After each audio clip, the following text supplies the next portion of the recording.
Assalamualaikum warahmatullahi wabarakatuh. Oke, kita lanjut di chapter 5 pertemuan 2 ya, tentang eksternalitas. Jadi eksternalitas itu kayak semacam dampak dari sebuah aksi yang dilakukan oleh seorang ke orang lainnya. Jadi kita melakukan A nih, nanti dampaknya apa sih ke si B gitu loh. Gitu loh. Memberikan dampak atau tidak ke si B itu. Nah, di sini kasus yang sering disorot publik ya, yang mendunia, itu adalah kasus dari ini global warming. Nah, jadi pada tahun 1997 ya. Jadi di tahun 1997 itu tiap negara ya, sekitar ada over 170 nation itu berkumpul ya, eh, bertemu, entah itu mengadakan rapat atau apalah, intinya di Kyoto di Jepang di sini ya. Jadi mereka itu tiap negara itu berkomitmen untuk mengurangi emisi karbon. Jadi eh, supaya peningkatan suhu global itu dapat diatasi, supaya global warming ini dapat diatasi. Jadi masing-masing negara nih itu nih sepakat nih dalam pertemuan ini nih buat mengurangi emisi karbon supaya global warming ini dapat diatasi gitu di pertemuan ini, di pertemuan 1997. Nah, gitu. Nah, tapi di sini ya, di sini the cost of reducing useful fuels, gimana sih bacanya nih? Gak tau lah. Jadi biaya dari pengurangannya itu yaitu cukup besar gitu loh. Seperti di sini di United States itu mungkin bisa mencapai 10% dari GDP-nya United States. Jadi sangat besar gitu loh biaya buat mengurangi efek dari global warming ini, yaitu mengurangi emisi karbon. Jadi biayanya cukup besar. Salah satunya contohnya di United States itu biayanya itu cukup besar. Nah, terus ini bisa dilihat ini grafik average global temperature ya, temperatur global ya dari tahun ke tahun ya, mungkin tiap puluhan tahun ya nih. Ya pokoknya gitu, tiap puluhan tahun. Jadi lama kelamaan ya, dulu tuh kayak dikit gitu loh, global temperature itu sebesar sekian lah, dikit lah intinya lah. Nah, lama-lama tuh makin tahun kesini dia itu makin naik gini ya, makin naik. Karena apa ya? Karena adanya revolusi industri di mana teknologi itu berkembang, di mana uh, ketika teknologi itu berkembang kayak makin banyak lah hal-hal yang dapat menyebabkan peningkatan global temperatur itu. Jadi global temperatur juga meningkat gitu loh. Nah, ini eksternalitas itu tadi dia itu dampak dari sebuah aksi ya, one party make another party ya, dari seseorang gitu loh, dari satu pihak. Dampak dampak dari sebuah aksi atau sesuatu yang dilakukan oleh seseorang kepada orang lainnya ya, make another party worse off or better off. Jadi eksternalitas itu bisa memberikan dampak positif bagi orang lain, bisa juga memberikan dampak yang lebih baik, sama aja, yang lebih baik maupun yang lebih buruk bagi orang lain, worse off or better off ya. Nah, orang yang tadi itu melakukan ya, di sini ya, orang yang melakukan aksi tadi, ini one party ya, dia itu mungkin nggak merasakan gitu loh. Yang melakukan tadi itu mungkin nggak terasa biayanya gitu loh. Tapi orang yang kedua, another party ini ya, itu yang kena dampaknya. Contoh, misalnya kayak apa ya, kita setel lagu gitu loh, setel lagu kenceng-kenceng gitu loh di kosan gitu, sehingga mengganggu yang lain belajar gitu kan. Mungkin bagi kita nggak merupakan kos, ya itu karena emang kita lagi pengen setel lagu, ya udah itu waktu kita setel lagu. Tapi bagi orang lain yang ingin belajar, dia tuh kayak merasa terganggu gitu loh. Jadi ada kos, ada kayak semacam kos gitu ya, ada semacam kos ya, atau biaya bagi kita gitu loh yang terdampak ya. Mungkin gak kos bagi kita, bagi yang nyetel, tapi bagi kita yang terdampak itu ya belum tentu gitu loh. Nah, jadi eksternalitas ini juga dia itu dapat menyebabkan market failure. Artinya, karena adanya eksternalitas, ada market failure. Artinya apa? Tadi dia yang pertemuan awal tadi itu nggak tercapai gitu loh, outcome pasar yang efisien, yang saling menguntungkan gitu. Jadi eksternalitas ini bisa menyebabkan si ini juga market failure.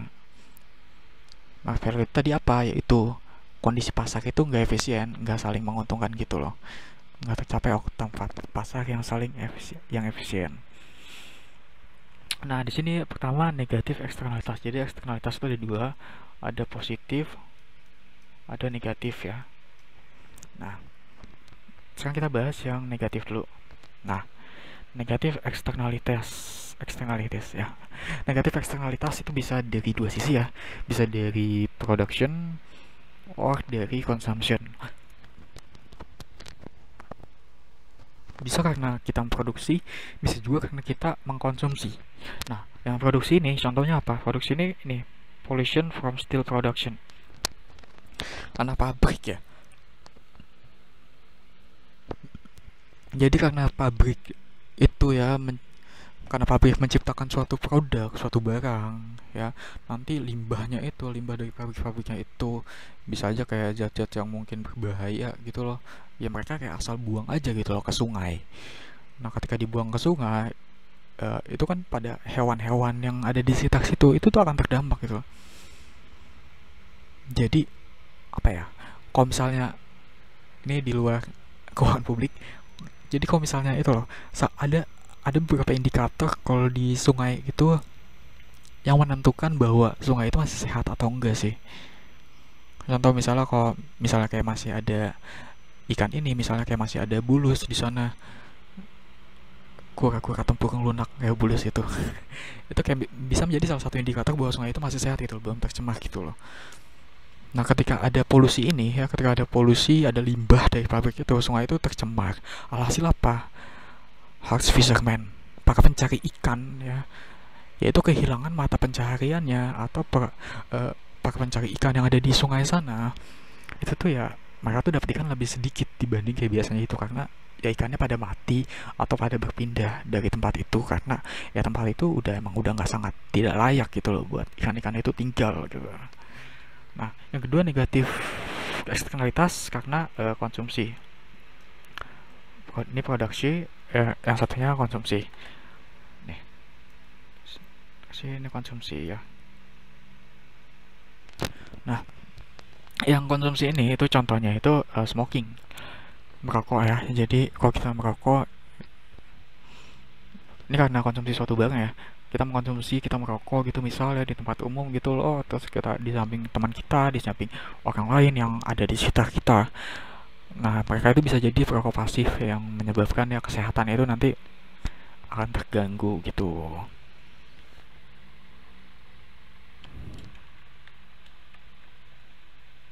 Aku balik lagi.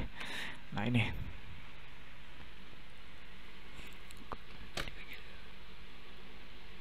Nah, jadi ketika kita pengen hitung nanti, hitung yang tadi itu tadi, hitung market value ya, atau kegagalan pasar tadi akibat eksternalitas, kita harus mengenal yang namanya ini marginal cost ya. Jadi marginal cost ada dua, ada sosial dan ada private ya. Jadi yang pertama, private marginal cost (PMC) ya, direct cost to producer of producing an additional unit of good. Jadi dia ini biaya langsung ditanggung ketika produksi barang. Kalau pabrik memproduksi, ya udah itu biayanya gitu loh, biaya langsung yang ditanggung ketika produksi barang. Nah, terus kalau SMC di sini social marginal cost ya, private marginal cost to producer plus any cost associated. Jadi si SMC ini PMC ditambah any cost.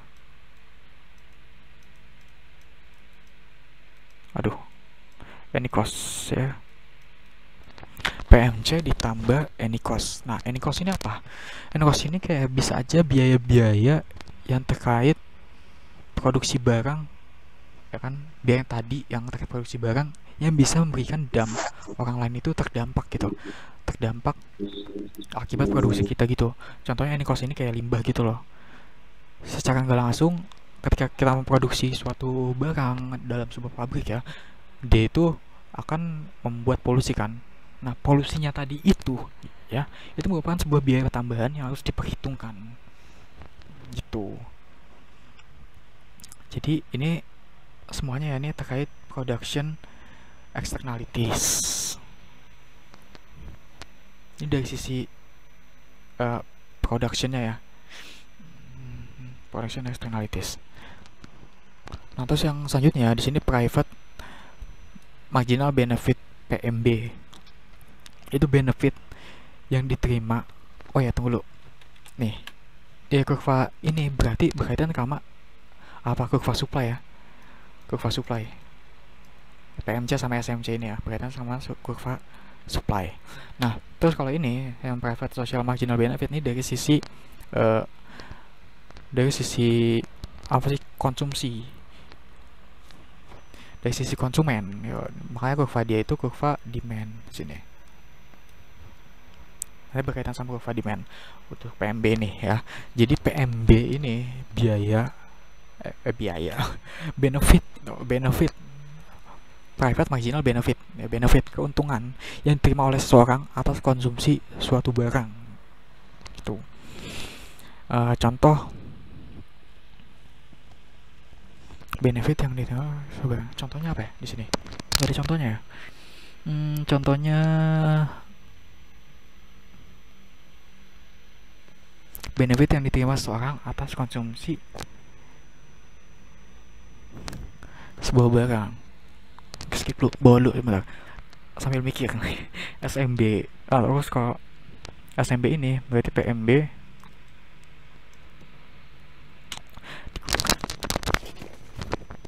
dikurangi sama any cost. Any cost ini masih sama kayak tadi ya konsep. Any cost ini masih sama kayak tadi konsepnya, jadi biaya tambahan.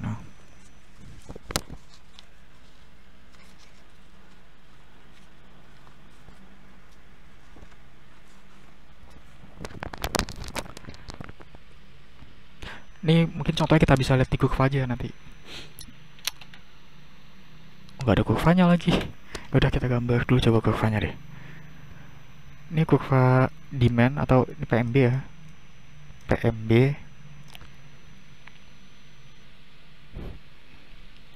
Terus ini SMB. SMB. Nah, kenapa SMB di sini lebih rendah? Ya karena ini SMB itu tadi apa? PMB dikurangi sama any cost ya. Jadi dia lebih rendah gini. Dan gini salah, bukan ke bawah, samping gini. Sama aja sih, ke bawah ke samping sih. Ini PMB. Nah, jadi di sini apa? Ini merupakan marginal damage yang menyebabkan kurva secara sosial di sini, secara social benefit yang ditimbulkan itu akan jauh lebih rendah daripada seharusnya.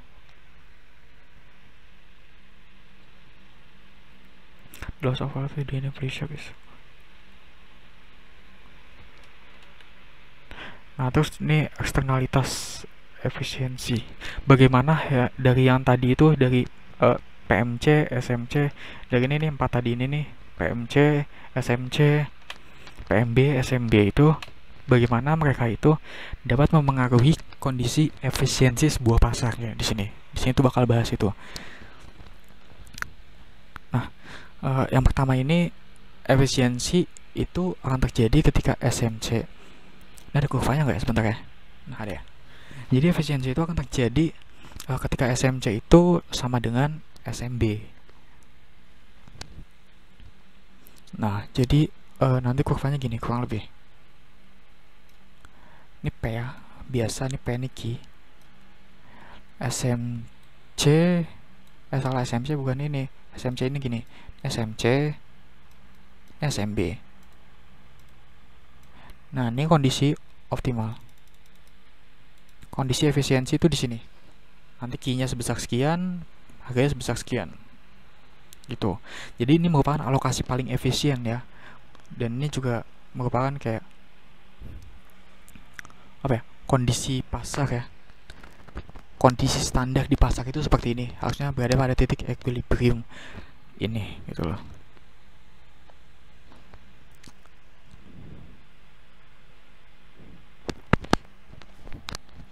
Maaf nih, kayaknya bukan SMC deh, ini PMC gitu. Tunggu. Oh, sama aja. Ya, jadi ini SMC atau PMC, SMB atau PMB gitu. Jadi ketika pasar gini, ini tuh kondisi pasar yang efisien. Jadi kondisi pasar kan ini efisien gini ya. Nah, jadi apakah secara sosial apakah akan efisien juga gitu loh, secara sosial, secara umum ya. Nah, biasanya itu belum tentu, karena nanti apa, ini maaf nih, ini PMB ya, ini tuh penjelasan buat yang ini, maaf salah, ini PMB ini PMC, ini penjelasan buat yang ini ya, buat yang kedua nih, market sets PMC PMB ini. Kalau SMC SMB sama aja sebenarnya, kurvanya gini juga, dan kalau SMC itu sama di sini, PMB SMB itu gini, sama aja sebenarnya kurvanya. Jadi intinya yang SMC ini kaitan sama supply, SMB ini demand, ini juga PMB demand, ini supply.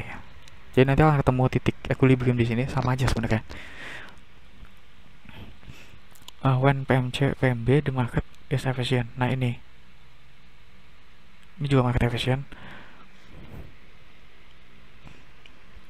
Nah, pakai penjelasan kurva aja langsung lah ya. Jelek gambar lah. Nah ini salah satu contohnya. Nah, nih kondisi awal ya. Ini ini PMC.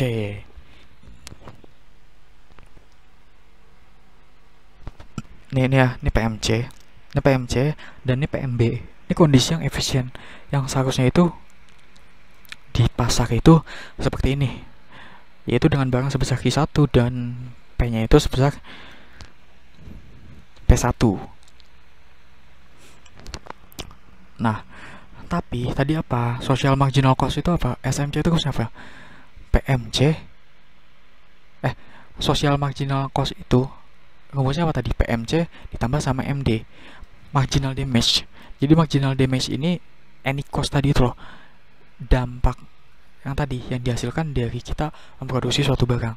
Nah, marginal damage-nya mana? Marginal damage itu ini, selisih antara ini di sini nih, marginal damage-nya.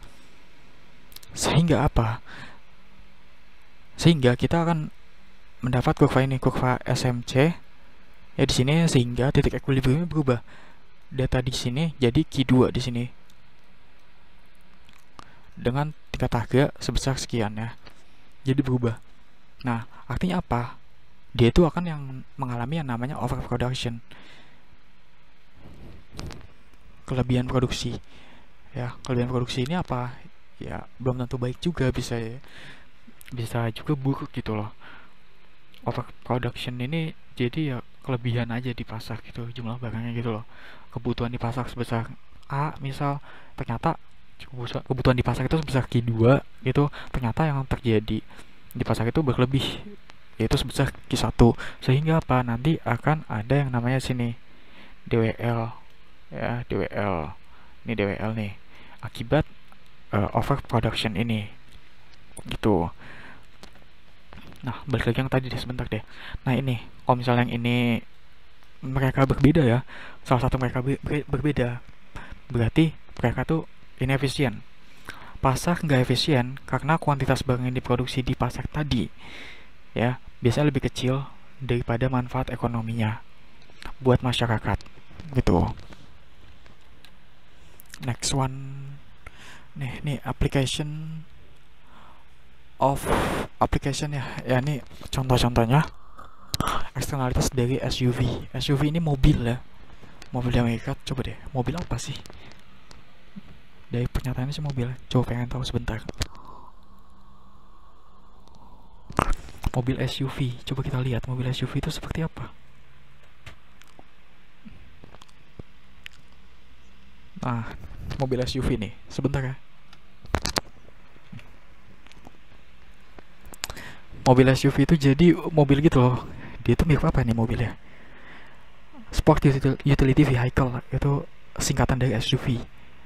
Dia tuh kayak Pajero gitu loh, mobil gede-gede gitu, bagus, yang mahal gitu lah pokoknya. Nah, jadi di Amerika itu kan jalannya itu, ini buku Amerika ya, jadi kita Amerika terus ngomongnya. Nah, jadi Amerika itu jalannya itu mungkin kayak lebar gitu ya kan, terus jalanannya juga panjang gitu loh. Makanya orang itu pilih mobil ini, pilih mobil dengan tenaga yang besar dan bentuk yang besar juga.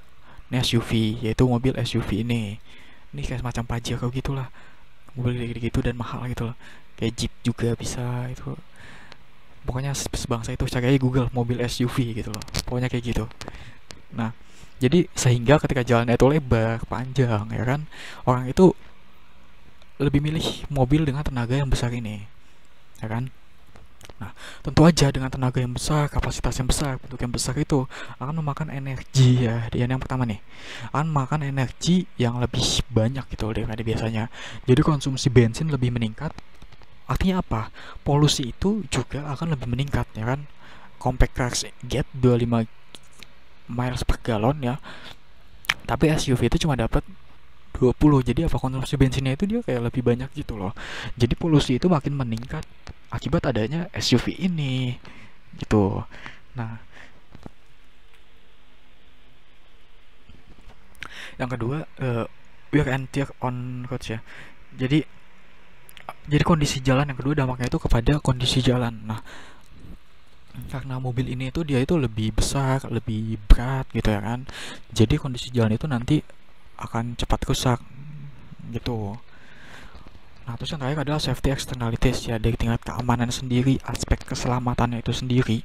Nah, ketika mobilnya itu gede, itu beda deh, coba deh. Kalau mengendarai mobil itu, mobil gede itu, apalagi kalau misalnya mobil kencang itu pasti kayak pengen ngebut-ngebutan aja gitu loh. Pasti beda rasanya, kayak mereka tuh akan cenderung merasa aman dengan mobil seperti itu gitu loh. Jadi mereka itu careless, tidak peduli dengan kecepatan yang mereka gunakan gitu loh. Kayak ya udah, ini mobil mahal, ini mobil bisa kenceng dan sekencang itu, kenapa enggak gue manfaatin buat ya ngebut-ngebutan gitu loh. Kan beli mobil ini buat kepuasan gitu loh, kenapa nggak gue manfaatin buat ngebut gitu loh. Toh ini tenaganya gede gitu, sayang kalau nggak dicoba juga buat ngebut-ngebutan gitu. Nah, jadi mereka itu cenderung kayak merasa aman dan tidak mempedulikan keselamatannya gitu loh, careless. Nah, seenaknya, alhasil apa, tingkat kecelakaannya itu akan semakin lebih besar. Nah, jadi itu salah satu contoh ya akibat adanya SUV ini, application akibat adanya SUV. Nah, terus ya selanjutnya nih, tadi ada dua kan eksternalitas, kan ada positif ada negatif. Nah, yang positif sekarang. Nah, tunggu deh, tadi ada kurvanya nggak sih? Nggak ada ya. Yang negatif tadi SUV.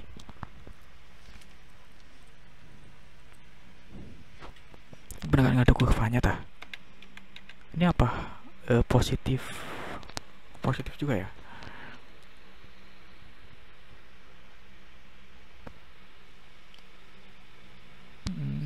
Ya udah deh, lanjut. Positif eksternalitas. Jadi positif eksternalitas masih sama kayak tadi ya, ada dari sisi production, ada dari sisi consumption. Nah, kalau dari sisi production ini contohnya itu minyak, oil. Contohnya itu kayak minyak gitu. Nah, jadi minyak itu ya gini, prosesnya itu dari minyak itu tuh panjang banget sebenarnya ya, sampai bisa dikonsumsi itu panjang prosesnya ya. Jadi pertama itu mereka tuh kayak harus ini contohnya oil ya, kita tulis aja, tulis oil ya, minyak. Jadi proses minyak ini panjang banget itu, mulai dari, jadi sebelum diproduksi itu kayak perusahaan itu mereka tuh harus mengeksplorasi gitu loh, eksplorasi, memindai, nyari-nyari gitu loh, tanah mana yang potensial gitu loh untuk dibor yang ada minyaknya. Nah, biasanya itu ya menurut literatur ya paling lebih dari 1 tahun lah buat nyari inilah mungkin.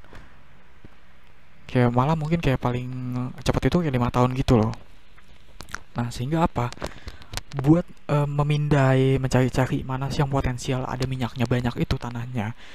Nah dia itu butuh biaya kan, biaya perjalanan atau apa dan segala macam. Eh, nah biayanya itu pasti cukup besar karena itu prosesnya itu lama, nggak kayak langsung ketemu di sini nih, nggak gitu. Jadi prosesnya itu lama panjang. Nah jadi dan belum juga ada kemungkinan gagal kan ketika mereka survei ke satu tempat A gitu misal, oh gagal di sini nggak ada minyak nih kayaknya nih gitu.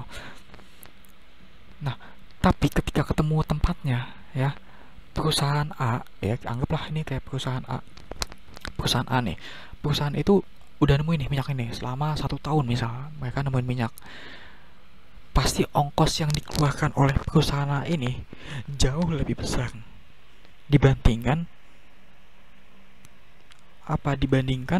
eh, perusahaan lain yang datang.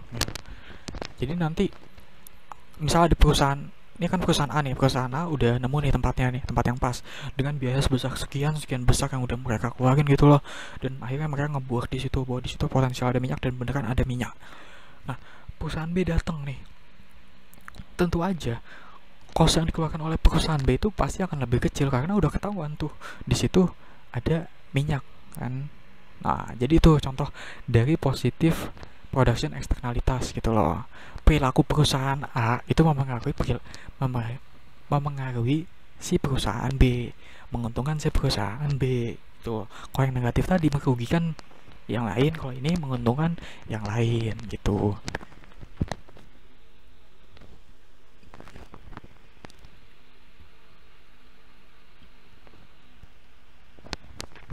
Ada kurva nggak di sini? Ini oil exploration ya. Oke, nanti kita ke yang consumption dulu. Nah, consumption itu contohnya itu taman bisa ya. Taman itu ya kalau misalnya kita nih bikin taman nih, bukan cuma kita aja yang menikmati. Kan kita bikin taman kita gunain kan. Artinya situ kita sebagai konsumen kan. Nah, jadi bukan kita aja yang menikmati keindahan taman itu, yang ya intinya menikmati keindahan taman itu bukan kita aja gitu loh, tapi tetangga-tetangga kita juga itu ikut menikmati keindahan dari taman itu karena rumahnya kan deket kan, berarti dapat bisa dilihat langsung gitu loh, entah taman kita ada harimau ya atau apalah gitu loh yang eye catching banget gitu. Nah gitu contohnya, jadi konsumsi akan taman kita tadi itu mengaruhi orang lain juga tuh. Nah ini sekarang ya, ini kurva dari yang tadi oil exploration. Nah ini itu jadi awal mulanya itu gimana ya, dari sini ya, kondisi efisien itu di Q1 ya, PMB itu sama dengan PMC. Nah kalau terkait sama ini ya, terkait sama eksternalitas yang ini, dia itu akan mempengaruhi SMB. Nah tadi apa, PMB ini kan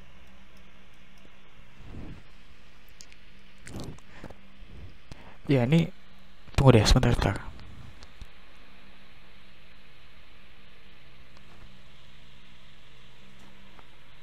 Oh ya, ini beda kasusnya sama yang tadi. Jadi kita buat pakai kurva yang baru aja ya, buat yang ini, yang contoh tadi, yang minyak tadi ya. Kita buat kurva baru pakai contoh yang ini aja biar sesuai gitu. Kita buat kurvanya. Ini demand, kurva demand itu sama dengan PMB sama dengan SMB. Nah ini SMC, jangan ini dulu nih, ini dulu deh, ini PMC, ini supply-nya sama dengan PMC. Ini SMC sama dengan PMC dikurangi itu kan, PMC dikurangi sama marginal benefit. Nah, marginal benefit ini itu yang tadi itu tambahan benefit apabila perusahaan yang tadi, perusahaan B itu datang ke pasar gitu loh. Nah, otomatis dia itu ini. Nah, kalau si ini kan perusahaan A ya. Perusahaan A itu, tunggu deh, ini dulu deh. Ini Q2, ini Q1. Q1. Ini P1, P2, ini P1. Nah, yang dikatakan dengan marginal benefit itu ini, selisih ini. Ya. Ini MB. Marginal benefit. Nah, jadi gini. Tadi kan yang ini ya kasusnya, perusahaan A itu dia ngebuat minyak, dia bertahun-tahun dia mencari di mana sih sumber minyak yang potensial gitu loh, tanah yang potensial buat digali, buat dibor, bukan digali mah capek, buat dibor supaya ada minyaknya gitu loh, selama bertahun-tahun, sehingga kos yang dikeluarkan itu sangat banyak gitu ya kan. Itu sebesar ini PMC ya, ini kos yang dikeluarkan ya, sebesar P1 biayanya, dan produksi minyaknya itu sebesar segini gitu loh. Nah, perusahaan 2 datang nih, perusahaan 2 itu datang, nah namanya juga social marginal cost ya, memberi manfaat sosial dalam hal cost. Nah, perusahaan 2 datang nih ya kan, perusahaan 2 datang, ini perusahaan 2 datang, atau perusahaan B ya, perusahaan B datang nih, dia datang cuk cuk cuk cuk cuk ya kan. Nah, perusahaan B datang ini, dia ngebuat juga di situ. Kan nggak ada masalah dong. Itu kan tanah itu kan bukan tanah milik si PMC yang dibeli gitu loh. Jadi perusahaan B datang ini nggak masalah kalau dia mau ngebuat juga.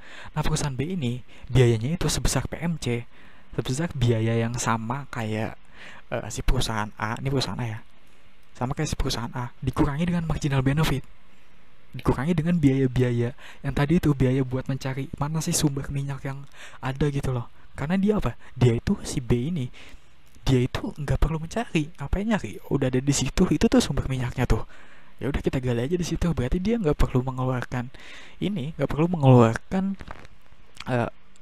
cost buat mencari mana sih sumber minyak yang potensial gitu loh. Makanya kurangi dengan namanya marginal benefit gitu. Jadi cost yang dikeluarkan akan lebih kecil, sebesar sini P2 kan, mengalami penurunan kan. Nah, dan jumlahnya juga akan lebih banyak, sudah sangat jelas. Ya, jumlahnya akan lebih banyak karena apa? Dia punya ini, marginal benefit. Uang yang tadi seharusnya dia buat nyari kesana sini, nyari tanah mana sih yang bisa dibuat yang ada minyaknya, bisa dia gunakan untuk produksi lebih banyak lagi minyaknya. Gitu. Nah, jadi gini, peran pemerintah gini. Kalau misalnya perusahaan A ini ya, dia itu nggak dikompensasi sama pemerintah gitu loh, maka barang yang diproduksi itu cuma ada Q1 doang ya, cuma di sini doang, dia itu nggak bisa produksi sampai Q2, nggak cukup uangnya gitu. Misalnya sedangkan yang dibutuhkan pasar itu Q2 gitu loh. Ini kan social marginal cost-nya sama dengan social marginal benefit kan di sini kan. Ini kan sama dengan nih, social marginal cost sama dengan social marginal benefit kan di sini kan.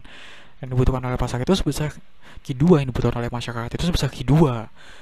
Ya gitu. Jadi pemerintah itu harus mengkompensasi gitu loh, supaya si A ini dia itu bisa memproduksi lebih banyak gitu loh.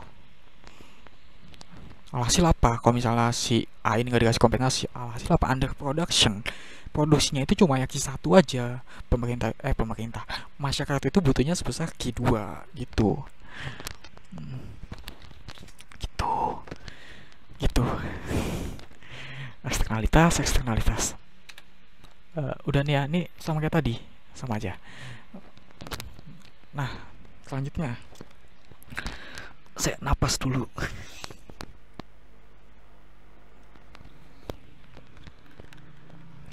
Selanjutnya, private sector solution to negative externalities. Nah, ini solusi eksternalitas negatif dari sektor private, alhamdulillah, dari sektor swasta.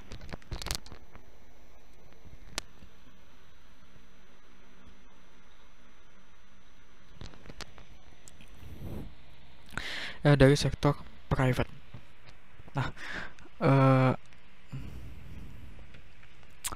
jadi biasanya itu ya, solusi yang sering digunakan itu ini, internalizing the externality, menginternalisasi eksternalitas. Nah, menginternalisasi eksternalitas itu seperti apa konsepnya?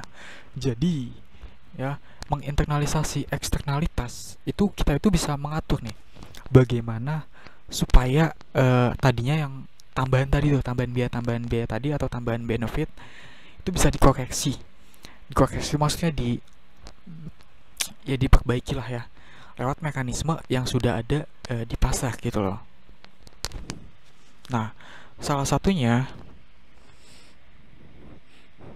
ya pemerintah itu bisa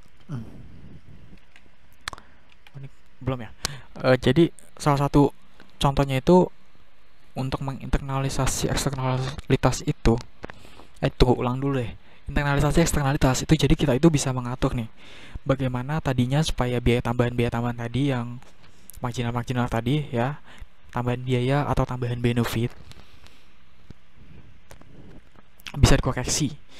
Dikoreksi ini maksudnya dia itu ya diperbaiki gitu lewat mekanisme yang sudah ada di pasar tadi. Nah, salah satunya itu biasanya pemerintah itu perannya ini ya mengintervensi dengan pajak atau memberikan property right.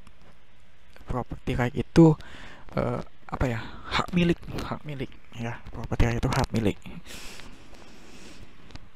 Nah, contohnya enggak. Jadi kan tadi peran pemerintah kan salah satunya untuk menginternalisasi eksternalitas. Jadi pemerintah itu intervensi dengan pajak atau berikan property right kan. Intervensi dengan pajak itu atau berikan property right. Nah, terus kemudian menentukan bagaimana sih supaya kedua pihak yang terlibat itu bisa menyelesaikan masalah eksternalitas tadi. Nah, yang kedua itu caranya itu bisa juga pakai yang namanya negosiasi. Nah, jadi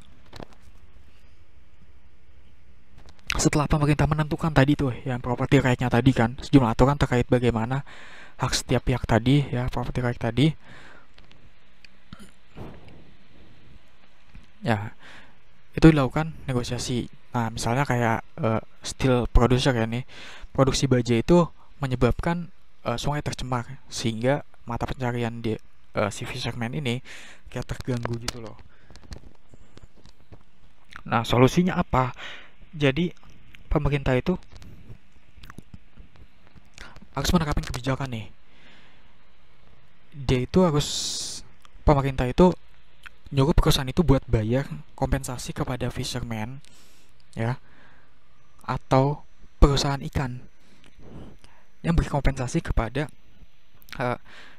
steel producer, kepada pabrik ini, sehingga limbahnya itu nggak memberi dampak gitu loh. Jadi misalnya kayak steel producer ini memberikan dampak ya. Jadi ketika steel producer ini diberi kompensasi misal oleh fisherman nih ya, nih dia diberi kompensasi, artinya pabrik ini dibayar nih sama si fisherman supaya ini loh, nih gua kasih uang nih sebesar sekian nih, tapi produksinya jangan banyak-banyak ya supaya ikan yang nggak mati gitu atau gimana lah, atau uang itu bisa digunain juga buat apa sih namanya, buat mengatasi eksternalitas dengan teknologi tertentu gitu misalnya gitu. Nah, sebaliknya kalau misalnya steel producer yang ngasih kompensasi ke fisherman ya, jadi setiap fisherman ini, setiap nelayan ini, karena dia kehilangan pekerjaannya, gak kehilangan pekerjaan juga, intinya produksi ikan itu kayak makin sedikit gitu loh, ikan di sungai itu kayak makin sedikit gitu akibat adanya produksi ini. Nah, dia ngasih kompensasi nih ke fisherman supaya dia itu bisa tetap memproduksi banyak barang-barangnya. Kompensasi ngasih uang ke fisherman sebesar sekian gitu loh, tiap sekian gitu. Jadi property right itu ya, hak milik daripada sungai tadi itu pemerintah tuh yang nentuin. Jadi depend on the government, tergantung pada pemerintah to give property right eh, atas sungai tadi yang jadi sengketa itu. Jadi pemerintah itu tergantung dia tuh beliin property right-nya ke steel producer atau the fisherman gitu. Itu yang dikatakan dengan internalisasi eksternalitas. Jadi yang tadi itu dikoreksi kan, yang marginal benefitnya itu yang dirugikan tadi itu dikoreksi supaya benar seharusnya itu seperti apa, gitu, supaya tidak ada yang dirugikan gitu. Nah selanjutnya itu next, nah ada ini teori Koase teorem. Teori Koase, cara menginternalisasi eksternalitas tadi ini ya, itu dasarnya itu dari sini, dari teori Koase yang dibuat oleh Ronald Koase atau Koas sih dibacanya sih, Koas aja ya lah, maaf kalau salah, Koas aja. Nah jadi di teori Koas ini dia itu ada dua pernyataan. Nah pernyataan yang pertama nih ya, part 1. In this section of the part you will hear some dialogue. Jadi di part yang pertama ini ya, intinya itu ya, selama kedua pihak bisa saling berdiskusi atau nego satu sama lain dan tawar menawar ya, solusi dari eksternalitas itu akan dicapai dengan sendirinya gitu loh. Artinya apa? Akan mencapai jumlah barang dengan manfaat sosial yang optimal akan terpenuhi asal mereka itu bisa saling nego lah, bisa tawar menawar, bisa diajak diskusi ya satu sama lain. Nah di sini perlu diperhatikan juga nih, siapa yang nantinya akan diberikan property right ya. Ada nih property right ya. Siapa yang nanti akan diberikan property right terhadap barang tadi gitu. Jadi selama dia bisa bernegosiasi ya, kondisi efisien itu akan tercapai dengan sendirinya gitu loh. Itu di teori yang pertama. Nah di teori yang kedua ini ya, di pernyataan yang kedua, siapa yang nantinya akan diberikan property right terhadap barang tadi itu yang sini kan. Nah yang di part yang kedua ini ya, pihak manapun yang akan diberikan property right, intinya dari yang kedua ini kalau disimpulkan, pihak manapun yang akan diberikan property right tadi itu akan sama aja pada ujung-ujungnya gitu. Jadi property right itu bisa diberikan kepada siapa saja, entah itu si fisherman atau steel product atau pabrik tadi lah, pabrik baja gitu loh. Nah peran pemerintah di sini apa? Jadi memastikan bahwa sebentar.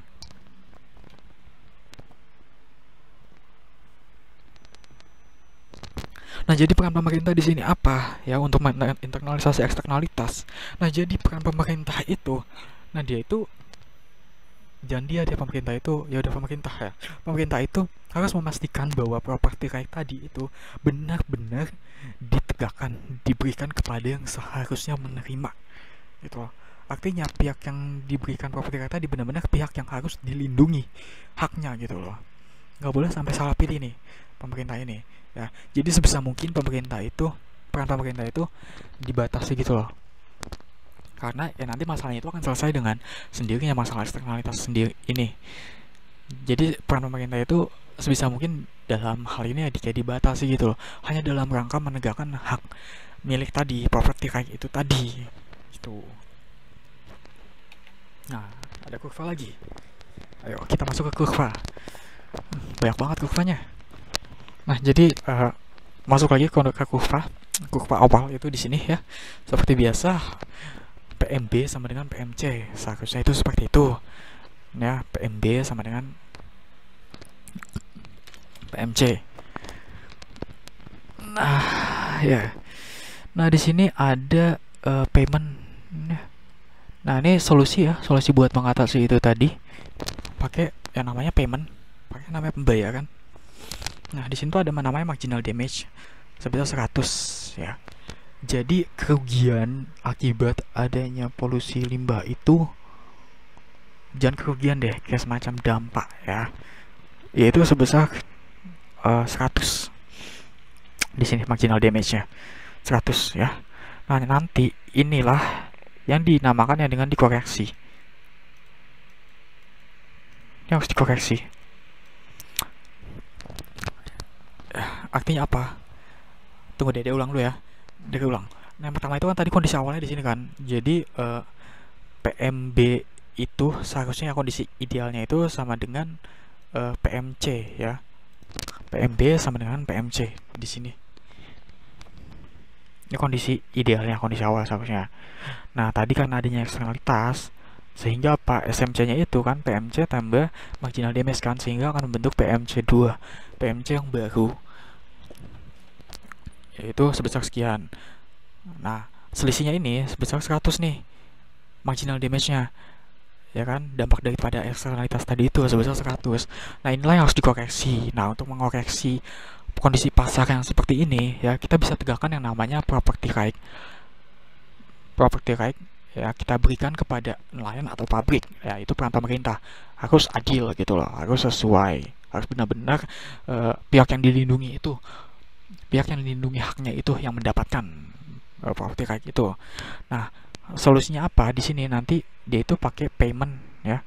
Jadi paymentnya ini akan ditentukan kepada siapa property right tadi yang diberikan. Misalnya ya di sini property right tadi itu diberikan kepada paymentnya nelayan ya. Jangan nelayan, fisherman. Fisherman itu pencari ikan atau nelayan sih? Fisherman ya. Atau bisa nelayan juga, intinya gitulah. Ini apa, pencari ikan. Nah, misalnya apa sih namanya, property right-nya itu ya, PR-nya itu ya, property right-nya ini ya diberikan kepada si fisherman. Nah, misal ya ada jadi tiap barang yang diproduksi oleh pabrik ya harus memberi kompensasi sebesar 100 kepada para nelayan yang ada di sekitar sana gitu. Namanya juga marginal damage ya. Jadi yang tadi namanya marginal apa di konsep awal tadi, yang awal marginal itu tiap tambahan satu produksi itu mempengaruhi apa sih ya.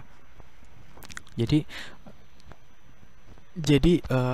ini kan contohnya tadi kan property right-nya itu diberikan kepada fisherman kan. Jadi tiap barang yang diproduksi oleh pabrik ya harus memberi pabrik itu harus memberi kompensasi sebesar 100 sebesar ini ya kepada para nelayan tadi ini. Misal kayak nelayan ini ada 100 nih, dia ada 100 ya, artinya tiap nelayan itu akan dapat $1 ya, nelayan. Nah, tiap orang itu akan dapat $1 tiap nelayan. Oke, jadi gitu. Nah, kesimpulannya apa? Jadi nggak masalah gitu loh, properti right itu diberikan kepada siapapun. Toh yang penting itu bagaimana cara nego antar pihak tadi itu. Jadi peran pemerintah itu cuma tegakin properti right-nya aja, cuma negakin hak cipta mulu. Hak miliknya itu aja kepada siapa, kepada nelayan atau kepada pabrik tadi itu dalam contoh ini gitu. Nah, masalah dari teori kuasa ini udah cukup bagus lah ya, udah cukup brilian gitu loh ya kan, udah mengatasi eksternalitas ya kan. Nah, tapi ada masalah nih dalam teori kuas ini, dalam kuas teori ini. Jadi yang pertama itu the assignment problem, the assignment problem. Nah, kepada siapa property right tadi diberikan ya. Nah, maksud dari assignment problem ini jadi gini, kepada siapa sih property right tadi itu diberikan, kepada nelayan atau pabrik gitu loh. Nah, biasanya nanti akan timbul permasalahan ketika menentukan siapa nih yang akan dapat kompensasi gitu. Nah, yang kedua adalah the holdout problem, the assignment problem, the holdout problem. Nah, the holdout problem ini jadi masalahnya gini, sungai tadi itu bisa dimiliki oleh beberapa orang ya nggak sih. Misal kayak tadi kan sungai itu punya si fisherman tadi itu loh, haknya fisherman tadi, yang dimana tadi ada 100 fisherman. Nah, ada 100 fisherman. Nah, 100 fisherman ini tadi dia itu berhak atas bayaran tadi apa? Tadi kan marginal damage-nya itu kan tiap produksi satu barang itu akan dapat 100 kan. Jadi karena ada 100 fisherman berarti dibagi 100, berarti tiap fisherman itu akan dapat $1 per orang ya. Dia berhak mendapatkan bayaran $1 orang gitu. Ketika hak paten, ketika hak miliknya itu punya si fisherman. Ya, jadi di holdout problem ini misalnya sungai itu punya fisherman. Nah, ada 100 fisherman nih. Ya kan? Artinya satu orang itu berhak mendapatkan $1, ya kan. Nah, setelah 99 orang misal dibayar $1 nih, mereka mau dibayar $1. Udah nih, gua ya pabrik ya, gua sebagai pabrik, gua produksi tetap ya kayak biasa ya, pokoknya gua produksi banyak-banyak lah, suka-suka gua berapa, lu gua bayar sebesar sekian, sebesar $1 nih. Para fisherman ini $1, $1, ya gitu. Tapi gue produksinya tetap ya, karena hak miliknya tadi tuh ada di fisherman kan. Nah, 99 orang mungkin mau dibayar $1. Udah dikasih nih ke 99 orang. Nah, tapi ada problem lagi. Satu orang terakhir ini ya, dia itu mungkin aja dia itu nggak akan mau dibayar $1. Dia tuh nego sejumlah yang dia inginkan, mau lebih gitu, lebih banyak daripada itu. Nah, itulah yang dikatakan dengan holdout problem. Jadi nggak semuanya itu bisa menerima seperti itu, karena kepemilikan dari sungai tadi itu bukan cuma punya satu orang aja, punya banyak fisherman gitu. Nah, terus masalah selanjutnya adalah the free rider problem. Ya, free rider problem ini ya, free rider ini itu ada di mana-mana. Ada di bab selanjutnya juga ada, di bab sebelumnya itu juga ada. Jadi free rider ini itu intinya itu dia itu menghindar dari kewajibannya, udah gitu. Ya. Jadi free rider problem ini dalam cost theory ini ya, ketika para pencari para pencari ikan itu, yang terjadi malah sebaliknya gitu loh. Tadi kan ada di pencari ikan ya, property right-nya ya. Nah, kalau ini misalnya kayak sebaliknya gitu. Kita akan ambil contoh sebaliknya. Hak miliknya itu, property right-nya itu ada di siapa tadi? Oh, pabrik. Ada di pabrik. Nah, jadi tiap pencari ikan itu harus bayar sebesar $1 kepada pabrik. Ya. Artinya pabrik itu harus mengurangi produksinya kan, ya, karena dia diberi kompensasi oleh para pencari ikan. Nah, para pencari ikan itu bayar $1 nih ke pabrik nih. Misal lagi tadi ada 100 ya, 99 orang aman-aman aja. Oke nih, gue bayar nih $1 nih, nyoh $1 gitu. Nah, terus 99 orang aman, orang ke 100 ini mikir, dia tuh ngapain juga sih gue bayar, toh tadi udah ada yang bayar tuh 99 orang gitu loh. Kalau gue bayar pun juga ngakunya nggak akan terlalu besar gitu loh terhadap ya eksternalitas tadi, nggak akan terlalu besar gitu ngakunya. Kalau gue bayar juga cuma beda $1 kok, ngapain juga gue bayar. Ini orang ke 100 ya, baru orang ke 100. Jadi orang ke 100 ini mikir nggak perlu bayar, karena sebenarnya apa yang dia korbankan atau yang dia bayar itu nantinya itu ya nggak perlu dilakukan, buat apa gitu loh.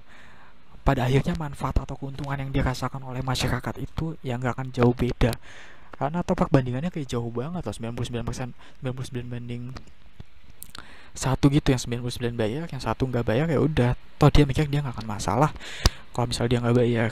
Nah, artinya apa? Dia itu menghindar dari kewajiban membayarnya. Itu free rider problem ya. Contoh lain misalnya yang simple itu kayak tugas kelompok aja ya, tugas kelompok ya. Tugas kelompok ya, misal ada 10 orang anggotanya ya, 2 orang kerja, sisanya nggak usah kerja, atau dia pintar-pintar semua, nggak usah ngapain ngerjain gitu loh. Dia udah pintar, dia bisa ngerjain sendiri gitu loh, ya kan? Bukan begitu saudara. Nah, terus yang selanjutnya transaction cost and negotiation problem. Nah, transaction cost ini bisa aja ya kan, nego itu bukan hal yang mudah.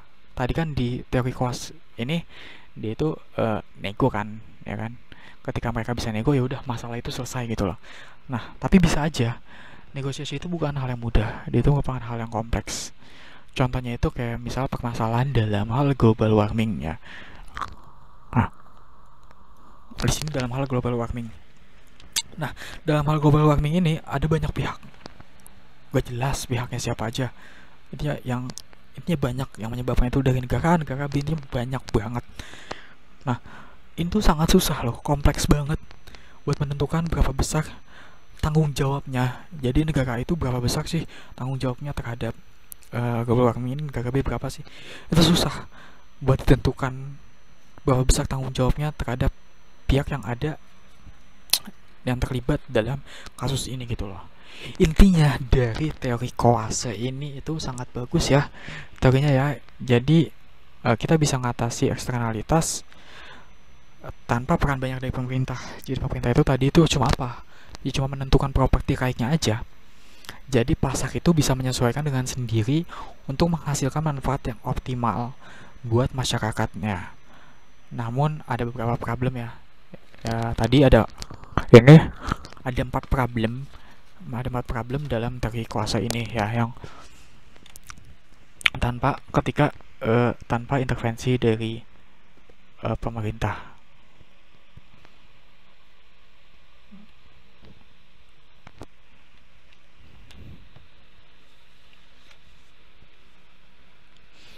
Nah ini kan Ronald Coase, apalah itulah dibacanya.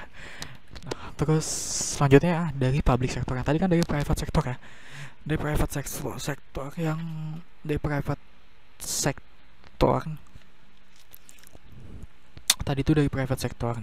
Nah sekarang dari public sectornya. Nah dari public sektornya, sebentar. Tadi kan solusi dari eksternalitas negatif sektor private ya. Sekarang ini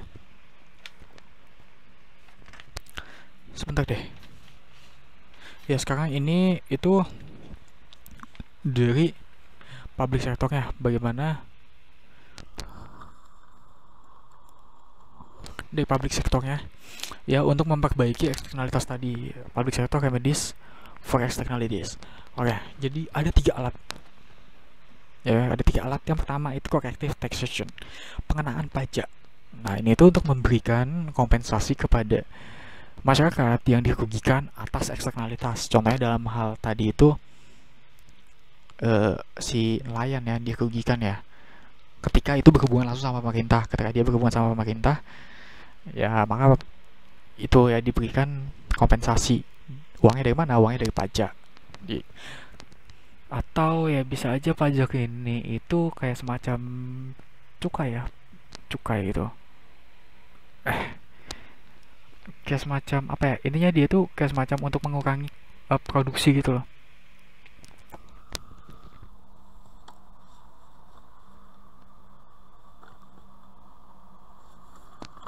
Jadi kebijakan pajak ini untuk menambah jumlah harga juga bisa. Menambah jumlah harga ya, sehingga barang-barang yang dapat menyebabkan eksternalitas tadi itu nggak terlalu banyak diproduksi dan dikonsumsi. Itu ya, ini pajak itu bisa 2 ya. Ini pajak. Yang kedua itu subsidi. Nah, subsidi itu dilakukan ketika terjadinya under consumption atau under production ya. Jadi kondisi di pasar itu seharusnya itu sebesar A gitu loh, tapi yang terjadi malah sebesar B gitu, kayak lebih dikit gitu loh.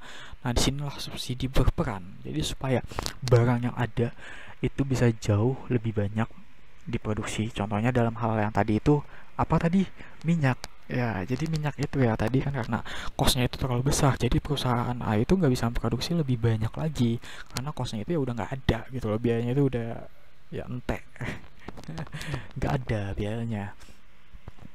Jadi pemerintah di situ tuh mensubsidi tuh, memberi kompensasi kepada perusahaan tadi supaya diproduksi lebih banyak lagi nih minyaknya nih, beri insentif kepada perusahaan sehingga jumlah barangnya itu akan sesuai dengan apa yang dibutuhkan oleh masyarakat di pasarnya. Nah yang terakhir adalah regulasi dari changes. Regulasi ini menetapkan kuantitas tertentu ya kan. Regulasi ini buat peraturan ya, aturan. Jadi dia ini menetapkan kuantitas tertentu yang wajib dipenuhi oleh pihak yang menyebabkan eksternalitas gitu. Jadi misalnya kayak pihak A nih, dia nyebabin eksternalitas. Nah dia itu harus apa ya, harus mengurangi eksternalitas harus harus memproduksi gitu loh, memproduksi barang sebesar segini aja gitu loh. Itu aturan ini buat oleh pemerintah supaya eksternalitasnya itu nggak terlalu besar gitu. Nah terus langsung gue ya. Nah contoh penerapannya itu, ini ada nih corrective taxation ya. Contoh penerapannya itu ya ini, ada yang namanya Pigouvian taxation ya. Ini tuh untuk mengoreksi eksternalitas tadi.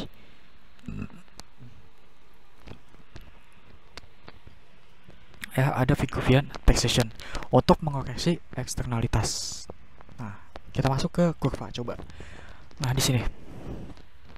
Ini kondisi normal ya, seperti biasa. Ini kondisi normal yang dimana PMC itu sama dengan PMB yang seharusnya itu seperti itu, atau sama dengan SMB juga, social marginal benefit, yang manfaat buat masyarakatnya. Nah, tetapi ya karena tadi itu ya kan bisa produksi minyak, karena dia costnya itu lebih besar, ditambah MD di sini ya, sehingga menimbulkan yang namanya PMC2 ya.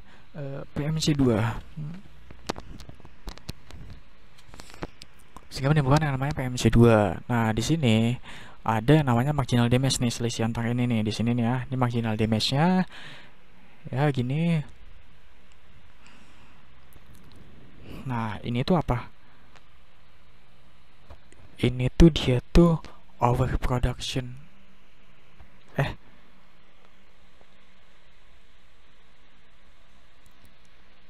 Tunggu deh. Ada lagi nggak sih lanjutannya? Oh, itu subsidi. Nah, yang ini tuh dari taxation dulu ya, dari sisi pajak. Nah, ini dari sisi pajaknya. Ya, jadi tadi ulang dulu ya sebentar ya. Ulang. Dari kondisi awalnya itu di sini. Kondisi A ya, kondisi awal, jadi dari PMC itu sama dengan PMB. Ya, PMC sama dengan PMB. Ini kondisi awalnya. Nah, terus akan terbentuk PMC2 karena adanya marginal damage. Jadi SMC itu sama dengan PMC2 sama dengan PMC1 ditambah MD ya, marginal damage-nya nih ditambah ya. Ini any cost tadi itu loh ya. Nah, kalau tadi yang di awal tadi itu ya, di sini kita itu kebijakannya pakai apa? Di sini pakai payment, pakai uang. Kita beri kompensasi nih kepada yang punya hak miliknya. Ya, kita beri kompensasi, dalam hal ini tadi kita beri kompensasi kepada fisherman ya. Jadi pabrik itu supaya bisa tetap memproduksi banyak, kita ngasih uang ke fisherman gitu. Jadi supaya fisherman juga kayak gak semacam kehilangan pekerjaannya gitu, gak kehilangan pemasukannya lebih tepatnya gitu. Nah, kalau yang ini dia itu pakai apa? Pakai pajak, tax. Dia solusinya itu pakai pajak, pakai tax ya. Pajak ini sebesar apa? Sebesar MD, sebesar marginal damage-nya. Kalau di koas itu pakai payment tadi ya. Dari sektor private itu pakai payment. Nah, kalau di sektor publik ini pakai pajak. Nah, pakai pajak ini untuk setiap, berarti pajaknya ini dikenakan untuk setiap barang yang diproduksi ya. Jadi perusahaan itu harus bayar pajak sebesar MD ya. Sebesar MD ini ya. Artinya biaya inputnya itu ya akan lebih besar. Artinya marginal cost-nya akan lebih besar juga. Sehingga perusahaan itu akan berhenti produksi ketika kuantitasnya itu mencapai Q2 ya. Ketika kuantitasnya mencapai Q2 di sini, perusahaan itu akan berhenti produksinya. Karena apa ya? Karena itu pemerintah mengenakan pajak tadi. Pemerintah mengenakan pajak tadi, sehingga uangnya nggak cukup nih buat maaf, tadi itu di awal tuh ada yang salah ya. Di awal yang penjelasannya ini ada yang salah. Ini MD itu bukan yang tadi itu, bukan, beda halnya sama yang biaya-biaya buat mencari itu loh. Mencari apa tadi? Mencari apa sih? Pusing sendiri loh. MD itu buat biaya mencari tadi apa sih? Mencari jalan itu loh, mencari jalan menuju itu loh, menuju sumber minyak. Ya, itu bukan. Jadi MD ini tax ya, pajak yang dikenakan oleh pemerintah. Jadi perusahaan itu akan dapat PMC 2 di sini ya, cost-nya ya. Jadi dia itu cuma bisa produksi sampai Q2. Sampai Q2 ini dia itu nanti akan berhenti itu. Nah, terus kalau dari subsidi sendiri itu perannya seperti apa? Nah, dari subsidi sendiri itu uh, ini ya sama seperti biasa. Ini kondisi awal nih di A, ya PMC1 sama dengan PMB sama dengan SMB. Ya, kondisi A itu di Q1 di sini.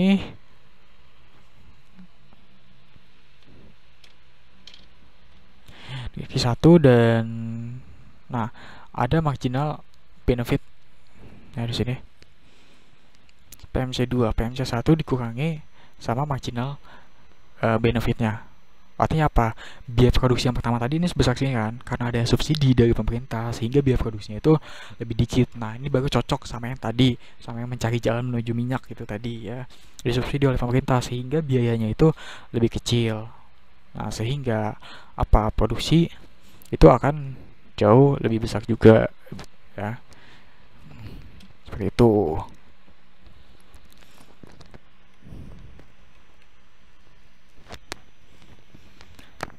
Sebentar lo.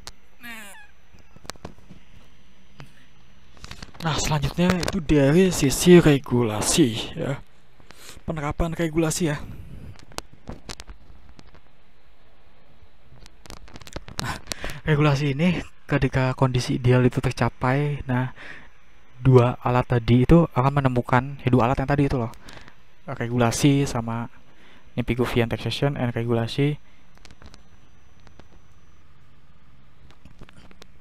akan menemukan keseimbangan. Nah, mereka itu akan menemukan keseimbangan yang sama dan outcome yang sama.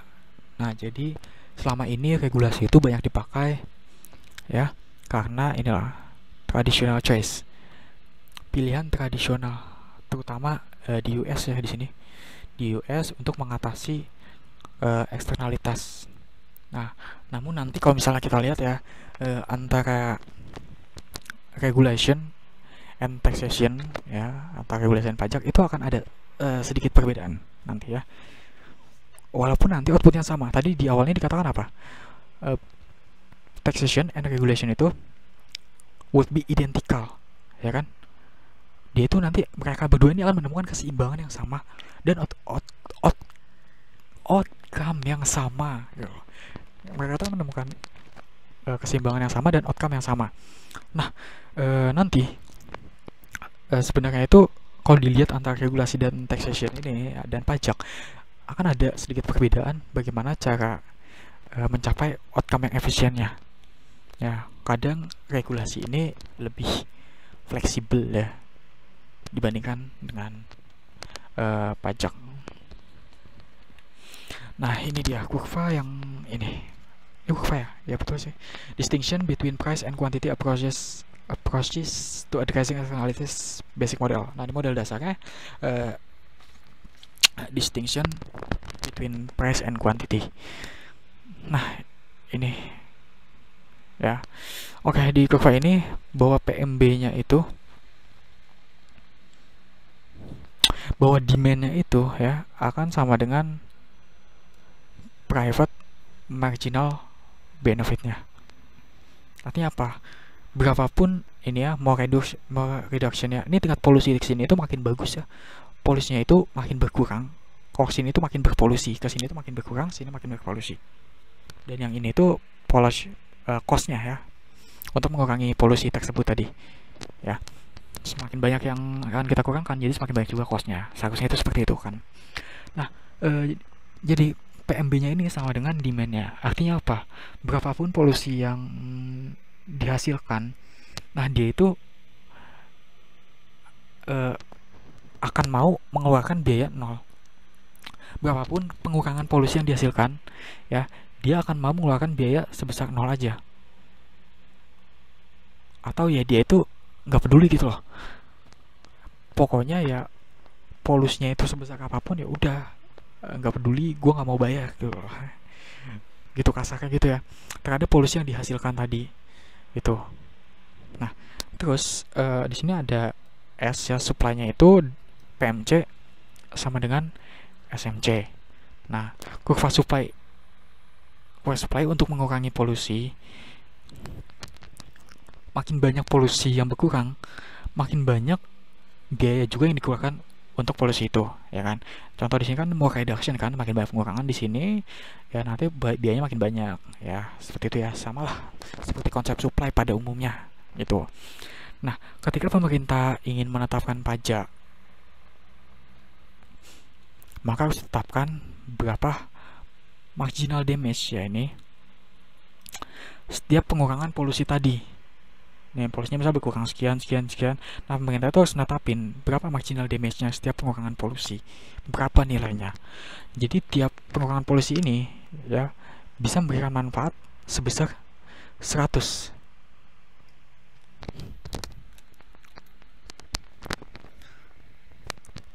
unit polusi. Ya, jadi bisa memberikan manfaat sosial sebesar 100 unit polusi. Ya, contohnya gini deh, misalnya kayak apa ya, kalau misalnya ada polusi kita kayak lebih nggak sehat gitu loh, lama-lama kita akan sakit, yaitu sakit itu merupakan cost kan.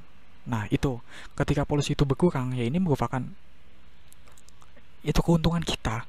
Ini kan SMB kan, sama dengan SMB kan, social marginal benefit kan, sama dengan keuntungan kita untuk lebih sehat lagi, sehingga kita tidak perlu mengurangi biaya buat ke rumah sakit ketika kita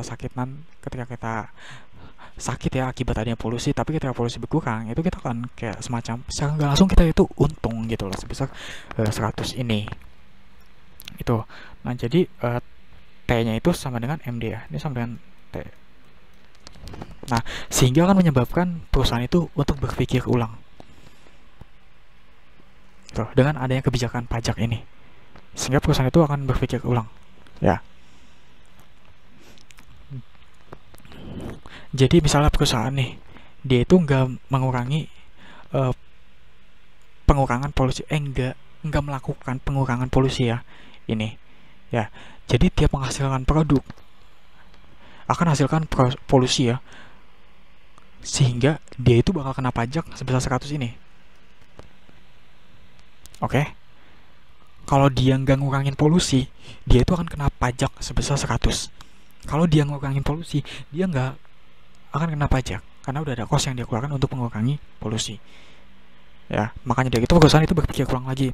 Nah kalau gua nih sebagai perusahaan, gua nggak mengurangi polusi, gua bakal kena pajak nih ya. Nah di sini dia mikir, oke, ketika dia mengurangi polusi ya, otomatis dia dapat manfaat apa, dia nggak perlu bayar pajak ini karena dia mengurangi polusi yang dihasilkan oleh dia gitu loh. Nah selama nilai pembebasan pajak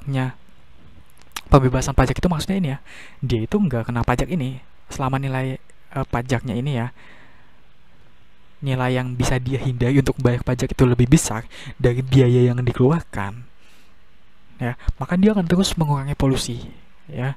Jadi ini insentif buat perusahaan tadi ya, merupakan sebuah keuntungan buat perusahaan tadi. Daripada gue bayar pajak 100, mending gue kurangin polusi, toh biayanya itu cuma 80 gitu misal. Nah dia itu akan berhenti mengurangi polusi ketika biayanya itu lebih dari 100 ini. Ketika biayanya itu lebih dari 100, ya udah, mending gue polusi aja lah, gue cuma bayar pajak 100 daripada gue harus ngurangin polusi. Gue cost buat ngurangin polusinya itu 120 gitu misal. Maka perusahaan ini akan berhenti ketika dia itu ada mengalami di titik B ya. Setelah B ke depan sini, yaitu biaya untuk mengurangi polusi itu lebih besar dibandingkan pajak yang ditetapkan oleh pemerintah. Jadi pemerintah itu cuma perlu tahu nih, mengira-ngira ya, dengan perhitungan tersendiri MD-nya itu berapa. Jadi perusahaan itu akan otomatis mengurangi polusinya itu dengan sendirinya itu. Jadi intinya ya dari yang tadi aku jelasin, pemerintah itu cuma perlu tahu MD-nya aja, ini berapa sih marginal damage-nya itu ya, dampaknya itu ya. Jadi nanti dia tetapin pajak sebesar sekian. Nah otomatis ya udah, daripada gua kena pajak sekian, ya udah mending gua kurangi polusi. Jadi perusahaan itu otomatis akan mengurangi polusi dengan sendirinya tanpa harus kita paksa-paksa atau ya kita apain lah gitu. Ini udah jam 5:30 aja ya, hampir 5:30. Yang udah buka di daerahnya silakan buka dulu aja, nggak apa-apa. Semoga ini terrecord ya, terrecord dengan baik. Kadang soalnya suka putus-putus gitu loh. Dah, oke, kita next one ya. Tunggu deh, belum next one dulu deh. Ya, ini dulu, ini lagi. Nah, kalau misalnya dari sisi regulasi ya, tadi itu dia itu akan menentukan berapa sosial marginal cost-nya. Jadi pemerintah itu harus menentukan dulu bentuk upah SMC ya, baru dipotongkan dengan ya. Jadi kalau misalnya dari sisi regulation ya, regulation itu pemerintah itu tadi kan yang dari pajak itu kan, pemerintah itu harus tahu MD sama ini ya SMC, harus tahu dua hal. Nah, kalau dari sisi regulasi itu pemerintah itu cuma perlu tahu ini tok SMC tok ya. Nanti akan ketemu, nanti baru kita hubungin nih, kita hubungkan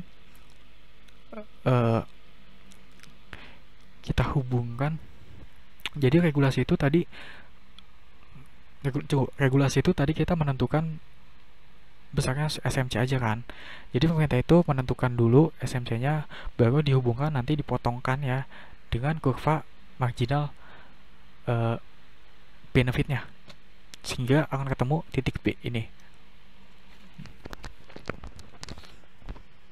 Nah, nanti akan kita bahas lebih lanjut di PPT yang selanjutnya nih di sini. Ini price regulation taxes versus quantity regulation. Nah, ini ya tadi. Jadi untuk pajak itu sendiri, the efficient solution for SMB sama dengan SMC and SMC sama dengan PMC itu menemukan finding efficient quantity requires knowing the whole SMC curve. Ini untuk dari pajak itu ini pajak kan ya. Dari pajak itu kita harus tahu SMC curve dan MD curve. Itu kalau dari pajak. Kalau dari regulasi kita itu cuma perlu tahu, kita tulis deh ya di sini ya. Teks ini kita itu perlu tahu, pemerintah itu harus tahu SMC dan MD. Quantity regulation. Nah, kalau regulation itu pemerintah itu harus tahu PMC, maaf bukan SMC, PMC tadi ya, salah, maaf. PMC-nya ternyata PMC ada PMC ya. MD ini itu sebenarnya susah buat nentuin loh. Kita itu ya masih kayak susah gitu buat nentuin MD ini seperti apa. Jadi nanti ketika MC lebih besar dari MD, itu perusahaan itu akan berhenti untuk mengurangi mengurangi polusinya. Multiple plants with deal kan. Nah, jadi perbedaannya itu nanti akan terlihat lagi ketika kita memiliki beberapa perusahaan dengan struktur biaya yang beda-beda. Jadi cost pengurangan polusi perusahaan itu beda-beda.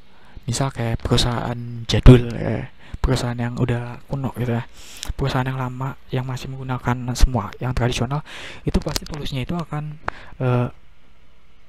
maksudnya cost untuk mengurangi polusi itu pasti akan jauh lebih mahal dibanding perusahaan modern yang sudah menggunakan teknologi canggih untuk mengurangi polusi gitu loh. Mungkin aja kayak perusahaan yang jadul itu, yang lama itu ya, teknologinya itu belum bagus buat mengurangi dampak dari polusi ya. Jadi ketika dia produksi itu ya polusinya itu benar-benar banyak gitu loh.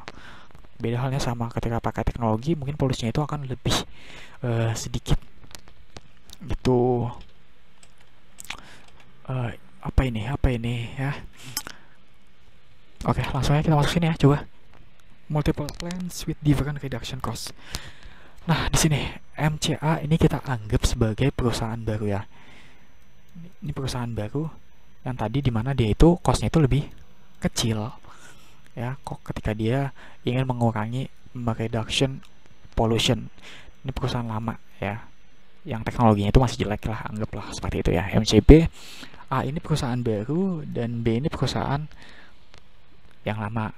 Nah, yang perusahaan baru ini biaya untuk mengurangi polusinya itu lebih murah. Maka dari itu kurvanya apa? Kurvanya lebih landai kan, nggak curam banget kan. Nah, kalau MCB ini perusahaan yang lama, Nah kurvanya makanya dia itu lebih curam gitu loh, lebih steep ya. Jadi untuk mengurangi polusi, costnya itu dia itu lebih banyak. Nah total cost ya untuk mengurangi polusi yang ada di pasar itu sebesar ini MCP, total cost. Jadi CA ditambah MCB nanti akan ketemu total cost ya, total cost yang harus dikeluarkan ya untuk mengurangi dampak dari untuk mengurangi polusi itu.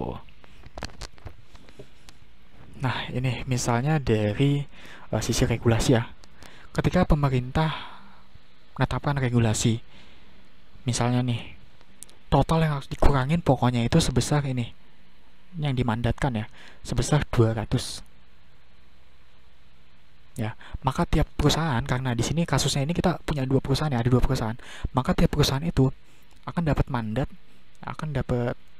tuh, akan dapat kayak semacam apa ya, aturan ya sebesar 100 minimal untuk mengurangi polusinya. Karena tadi pemerintah menetapkan regulasi 200 nih di sini. Karena di sini cuma ada dua perusahaan, ya jadi dibagi dua lah. Si A ini 100, si B ini 100 nih. Harus mengurangi produksi sebesar 100, si A ini juga harus 100 gitu lah, dibagi dua. Nah gitu. Nah untuk menghitung besaran cost pengurangan polusi itu caranya itu kita itu mengalihkan jumlah pengurangannya berapa dikali sama marginal costnya ya. Contoh nih untuk perusahaan A ya, misalnya ini untuk perusahaan A. Untuk perusahaan A nih di sini itu pengurangannya berapa? 50. Ini 50 kan. Nah, jadi di sini nih. Kan di sini kan masing-masing ini punya kewajiban cuma 100 kan, minimal 100 kan. Ya kok lebih besar, biayanya juga lebih besar kan. Makanya perusahaan itu ya udah seminimal-minimalnya aja gitu loh. Nah, ini berarti di sini kan. Nih, titik yang pertama ini buat yang perusahaan A, ini yang B di sini. Nah, yang perusahaan A itu yang dikurangi itu di sini dampaknya itu jumlah reduksinya itu 50 ya. Jadi 50 dikali sama costnya berapa? Costnya di sini anggaplah 50 juga. 50 dibagi sama jumlah itunya. Jumlah perusahaannya 2 kan. Karena dibagi 2 kan. Nah, jadi berapa nih? 2500 bagi 2 1125. Jadi sebesar 1125. Oke, ini untuk yang A, costnya itu sebesar segini. Nah, untuk yang B, ini MCB sini ya kita. MCB ini dia itu ya, yang A itu kenapa dari 50? Ya mungkin aja kalau menurutku sih ya 50 karena dia itu teknologinya baru.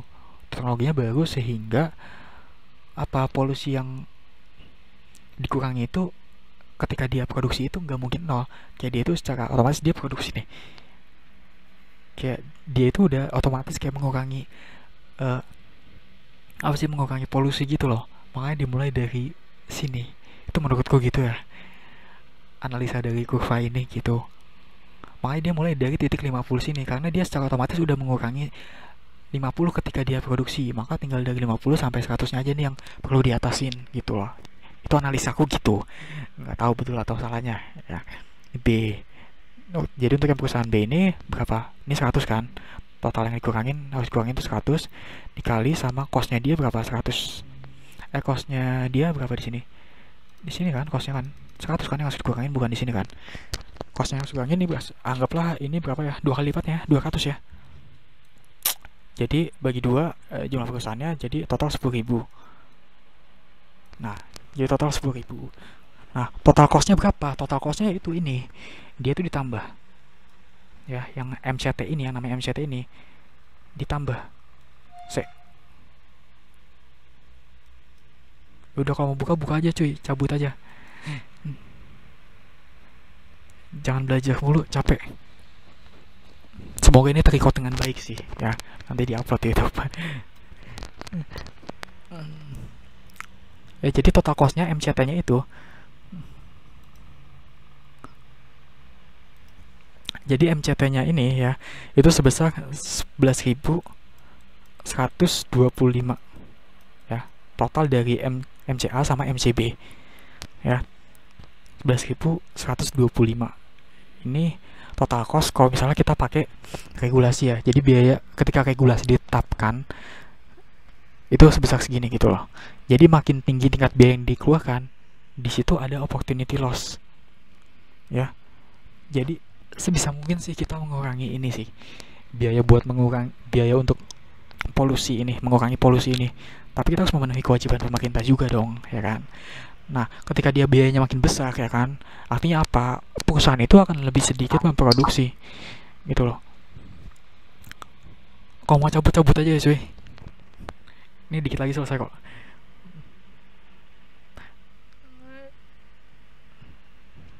Bang, Apa? mau nanya deh, yang B itu yang 200 dapat dari mana deh? Yang B 200 ini di sini kan dia harus menguranginya sebesar ini loh 100 kan. Ini pengurangan polusinya kan di sini, sehingga biayanya di sini kan ini 2 kali lipatnya kan, ya nggak sih? Oh iya, Makanya 200 iya. ya kan. Ya, oke, thank you. Nah makanya makin besar biayanya itu artinya dia itu akan mengalami yang namanya opportunity loss. Seharusnya biaya itu bisa digunakan buat produksi yang lebih banyak, tapi malah dia gunakan untuk mengurangi polusi gitu. Seharusnya biaya ini tuh seminimal mungkin sih, tapi ya kita harus tetap taat sama peraturan pemerintah ya. Nah itu kalau dari sisi regulasi. Nah kalau misalnya dari sisi ini masih sama. Dari sisi pemerintah menetapkan pajak. Yang kedua ini pajak untuk reduksi. Ya, jadi kalau perusahaan mengurangi emisi itu ya polusi tadi ya, dia itu bisa terhindar dari pajak sebesar 100 untuk setiap 1 unit emisi yang dikeluarkan. Nah, sampai yang A, untuk yang A ini dari sisi pajak ya. Yang A ini cuma sampai 150 di sini ya. Dia tuh bersinggungan sama ini kan pajak kan. Ini T ya kan, tadi MD itu kan sama sesuai dengan sebesar T kan. Nah, nanti si perusahaan MCA ini ya, dia itu cuma akan mengurangi polusi sampai 150 aja. Kenapa? Kalau misalnya dia lebih ya, maka posisinya akan ada di sini. Cost yang dia keluarkan itu lebih besar dibanding pajak. Mending gak usah ngurangin polusi, mending gue bayar pajak aja dibanding ngurangin polusi gitu loh. Ketika biayanya di bawah sini kan, dia makin lama makin rendah kan. Ya dia itu mending ngurangin polusi ya, karena biayanya tuh lebih rendah dibandingkan ya kan, ini lebih rendah kan dibandingkan dia harus bayar pajak sebesar 100 ya. Jadi nanti akan berhenti ketika di 150 ini buat yang MCA. Nah kalau yang MCB dia itu akan berhenti ketika di 50 ini gitu. Nah kalau kita hitung-hitung ya, kalau misalnya pakai pajak ya, kalau pakai pajak itu sama hitungnya. Ini yang atas regulasi ya, ini yang bagian regulasi lah, ini perhitungan regulasi ya pokoknya yang atas. Ini pajak kita di bawah. Nah pajak itu di bawah. Ini yang A itu yang dikurangi berapa, dari 50 ke 150 nih 100 ya, dikali costnya juga 100 ya kan, maksimum berarti dibagi 2 jadi 5.000 ya. Nah terus kalau yang B ini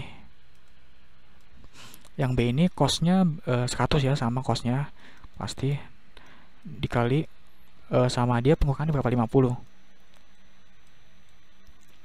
2.500. Enggak, ini bagi 2, salah maaf, ini 2.500. Nah jadi berapa nih MCT nya itu berapa di sini, 7.500. Nah akan lebih kecil dibandingkan pemerintah itu menerapkan aturan. Kalau menerapkan aturan tadi MCT nya berapa, total cost untuk mengurangi biaya mengurangi polusi itu 11.000 kan. Nah kalau pakai pajak itu 7.500. Oke, dia tuh lebih kecil kan. Jadi pajak ini dinilai, tapi outputnya sama aja kan tadi kan, outcome-nya itu sama aja, itu ya pengurangan polusi kan. Tadi kan di awal dibilang kan antara si mana sih si pajak sama si regulasi ini itu outcome-nya sama aja. dia tuh akan menemukan keseimbangan yang sama dan outcome yang sama, yaitu pengurangan polusi ya. Tapi secara efisiensi itu lebih efisiensi pajak ini biayanya itu lebih kecil ya, dari sisi costnya itu lebih kecil gitu loh.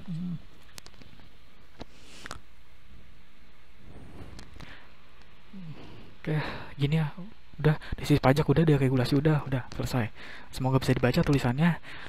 Mohon maaf, emang pakai mouse sangat jelek. Nah, oke, selanjutnya di sini ya, multiple plan suite. Oh, agak cepet dikit ya. Jabodetabek dikit lagi, azan 20 menit lagi. Oke, tradable permit. Aku tradable permit sih nih ya.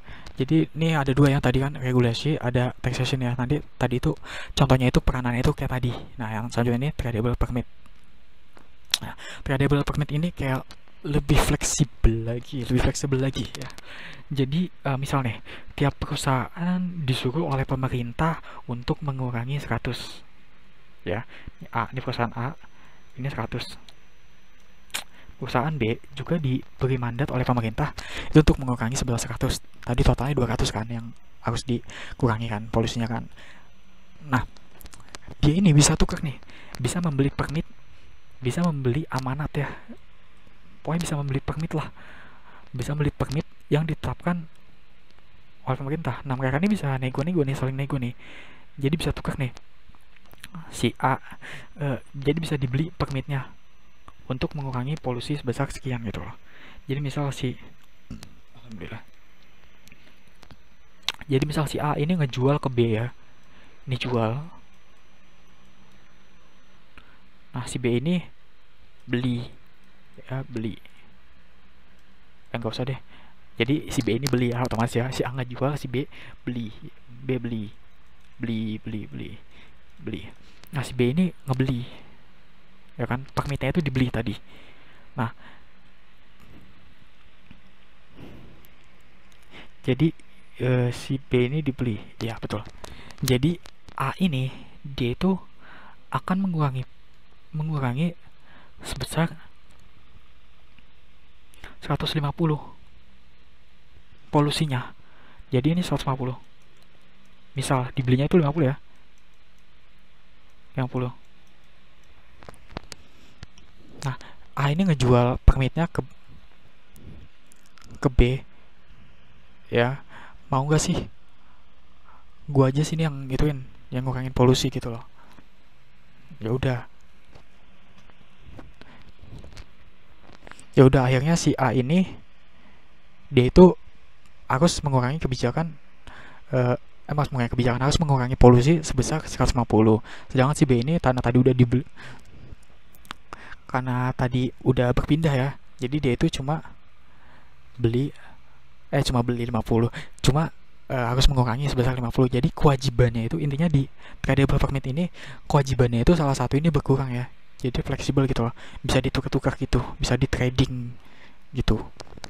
Nah, jadi ini kan ada beberapa perhitungan dulu yang mungkin perlu pertimbangan itu ketika ingin memilih kebijakan.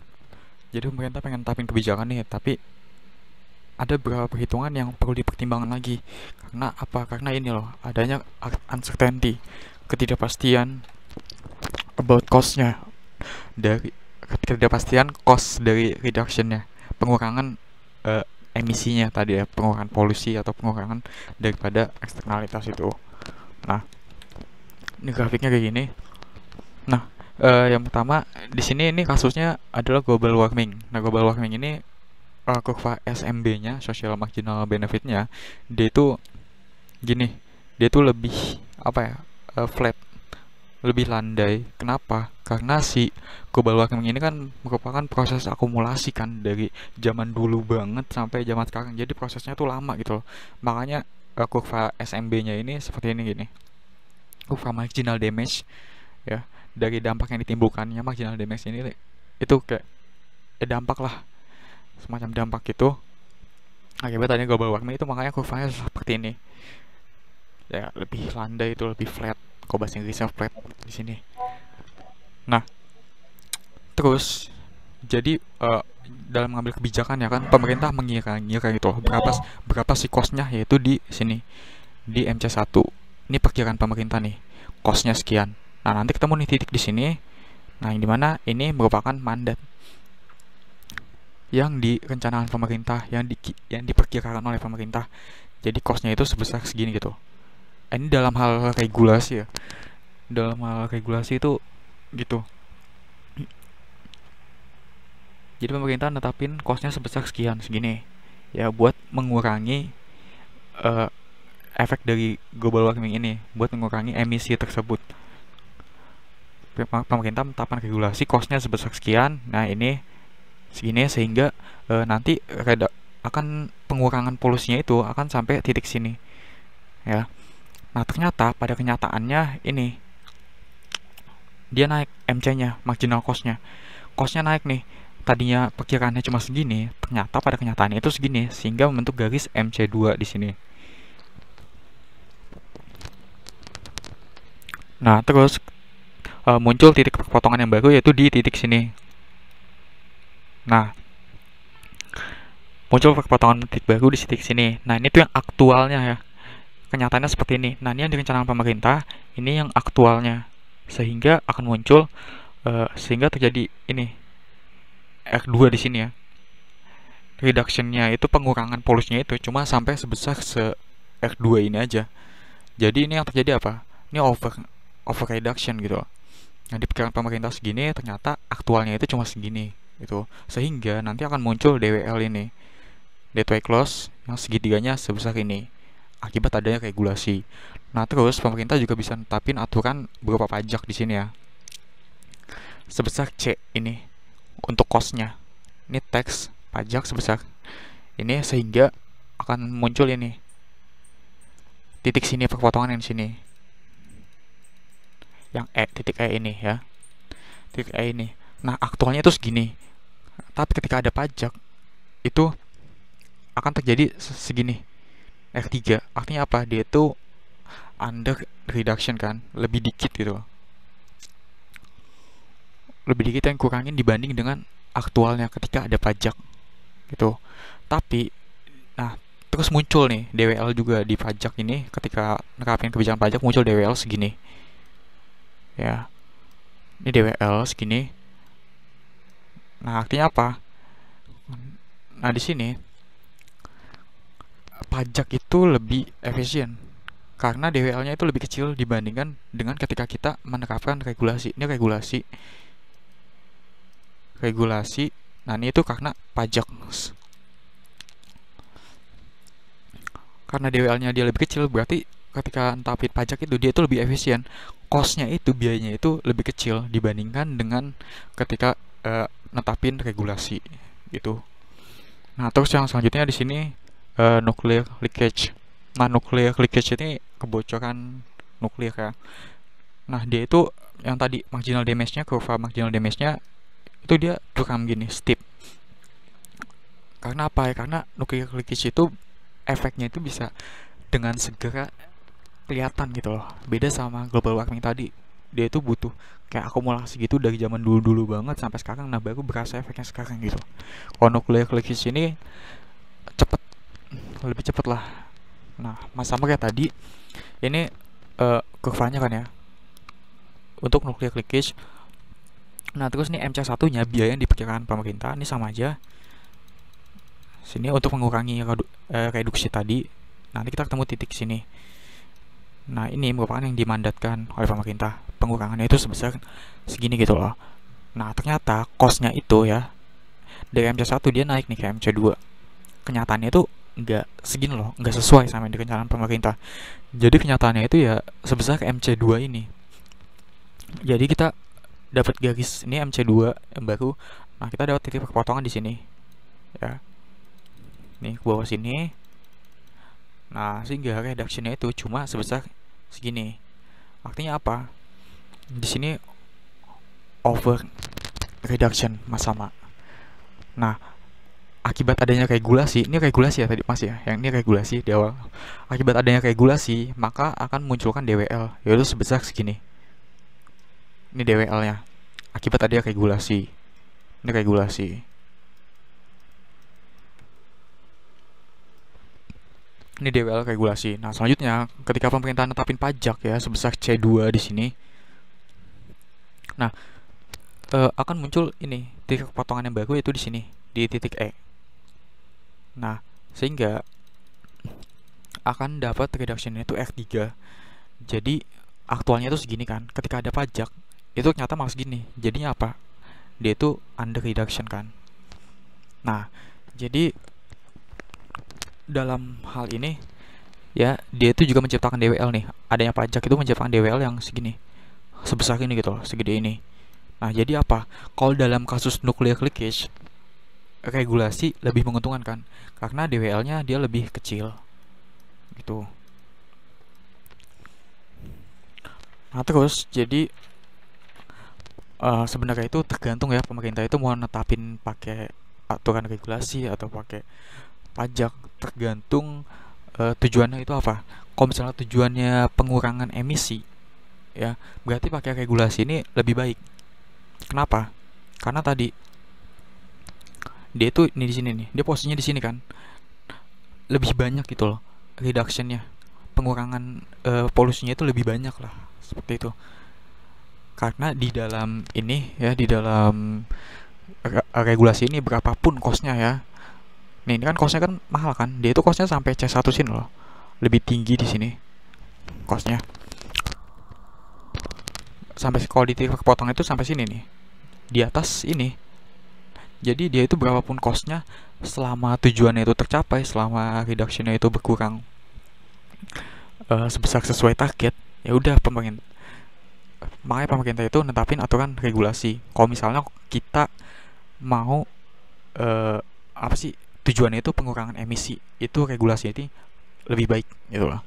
Nah, kalau misalnya efisiensi itu pajak, jelas pengurangannya itu emang nggak seberapa, kayak kecil gitu loh pengurangan polusinya, tapi biaya yang dikeluarkan itu di sini ya lebih kecil dibandingkan ketika kita pakai regulasi. Udah gitu, selesai.